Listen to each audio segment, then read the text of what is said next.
নমস্কার সবাইকে, আশা করি সবাই ভালো আছেন। চলে আসলাম নতুন আর একটি ভিডিও নিয়ে। আমরা বাইরে কাজে এসেছিলাম, বাবাকে না বলে হঠাৎ করেই দোকানে চলে আসলাম। অঙ্কিতা খুব এক্সাইটেড ছিল দোকানে এসে, নানুকে দেখে নানুর কোলে উঠে বসেছিল। বাবার সঙ্গে তার আন্ডারস্ট্যান্ডিংটা খুব ভালো। অন্তরা দুষ্টুমি করছিল। আমাদের রবি শস্যের দোকান, এখানে ডাল, চাল, বাদাম, পাখির খাবার ছাড়াও টুকিটাকি অনেক কিছু পাওয়া যায়। বাদাম দেখে অঙ্কিতা খুব বেশি এক্সাইটেড ছিল। সে অন্তরার স্কুলে গেলে প্রতিদিনই একটু বাদাম কিনে নিয়ে আসে। বাদাম দেখার পরে কাঁচা ছোলা বাদাম দেখে সে মনে করে ভাজা বাদাম দু একটা মুখে দিয়ে সে খাওয়া শুরু করে। বাদাম খেতে সে খুব পছন্দ করে। আমারও কাঁচা বাদাম খেতে খুব ভালো লাগে। নানুর দোকানে এসে তারা দুজন অনেকক্ষণ মজা করেছে, তাই মনে করলাম একটা ছোট্ট ভিডিও করে রাখি, তারা দেখবে বড় হলে তাদের দুষ্টুমিটা।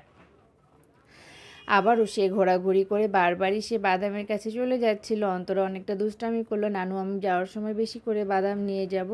ছোট্ট একটা ভিডিও। আমার ভিডিওটি ভালো লাগলে লাইক, কমেন্ট, শেয়ার করে পাশে থাকবেন।